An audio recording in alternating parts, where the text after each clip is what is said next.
bright and he's sassy. When you're with him, you better leave your cares behind. It's Herbie. He makes you feel that there's a rainbow waiting just around the bend. And if the chips are down, you know he'll help you to the end. And Herbie's my best friend. My best friend.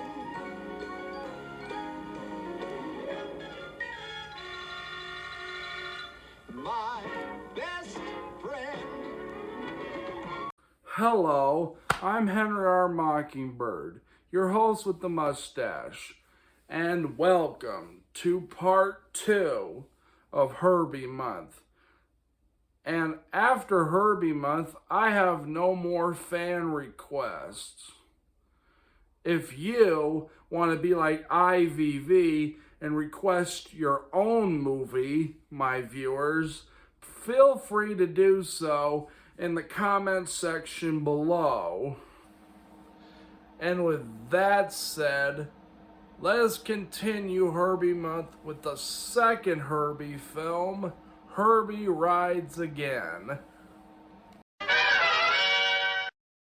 This film is about Herbie helping an old lady's house from being torn down by an evil land developer. Well, what do I think? Well, I'll tell you. Well, I like it. This is so far the best of the sequels. There's a really funny scene where Alonzo Hawk is counting sheep, and then the sheep turn into werewolf cars and start chasing him. And then the next part is having them as Native Americans, and they cut off his scalp. And then he's on top of a building, and he's acting like he's King Kong. Instead of the planes, you have Herbie cars, and they squirt oil at him, and he falls off the building. Well, at least we got that shot we never got from King Kong.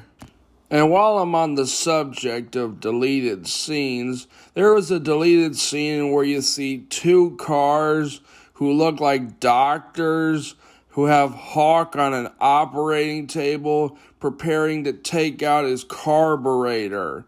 The only reason that scene got cut is that they thought it would be too scary for kids. There's another hilarious scene in where Mr. Hawk's office gets soaked in suds and Herbie chases after Mr. Hawk. It is one of the funniest. There's a scene in where Herbie comes to the rescue and does a 101 Dalmatians thing, only instead of with dogs, it's with cars. And instead of howling, it's honking. And there's this one really funny scene in where a couple is making out and the car takes off and they're still making out, not even noticing that they're moving. There's another scene in where you see a remote control car version of Herbie going through a miniature set. Let us talk about the best character in the movie, Alonzo Hawk, who will get whatever he wants no matter the cost. He is really fun to watch. His plan is to tear down an old lady's home and so he could build his double tower, which for some reason looks like the World Trade Center. Centered. He's played by Keaton Wynn, who my audience might recognize as Luke Plummer from the Stagecoach remake, while more mainstream viewers might recognize him as the soldier from Dr. Strangelove. I'm going to get your money for you. But if you don't get the President of the United States on that phone, you know what's going to happen to you? What? You're going to have to answer to the Coca-Cola Company.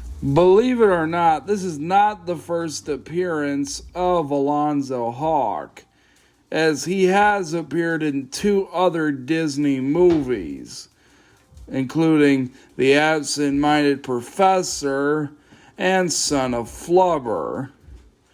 Now, I haven't seen either of those movies, so I can't really say if he is the same character, but just listen to this voice back to back.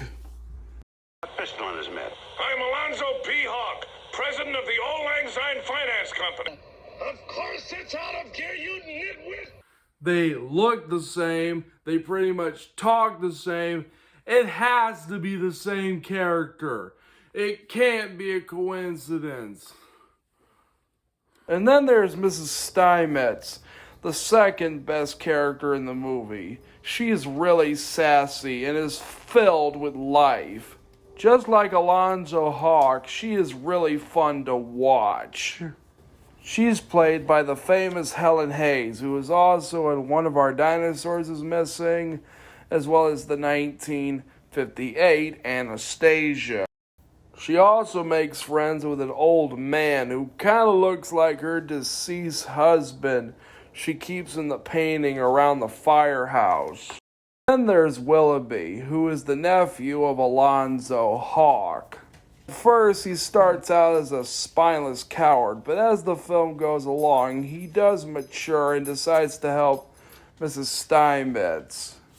He's played by Ken Berry, who is in The Cat from Outer Space.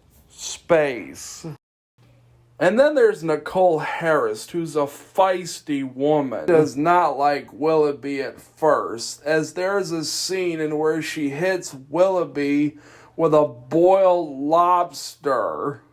Over time, she does warm up to him, and they have something of a relationship. She's played by Stephanie Powers, who my audience might recognize as Miss Lucy from the Stagecoach remake. That's pretty much all I have to say about Herbie Rides Again. Well, tune in for part 3 of Herbie Month as I take a look at the third Herbie movie, Herbie Goes to Monte Carlo. Until then, I'm Henry R. Mockingbird, your host with the mustache, signing off. I give this film 5 stars. Write, like, and subscribe to the channel and ring bell for future uploads. If you like to make a movie request on this channel, do so in the comment section below. And feel free to check out my other shows, Modern Classics, TV Treasures, and Geek Reviews. And check out my editorials. Check me out on Vimeo.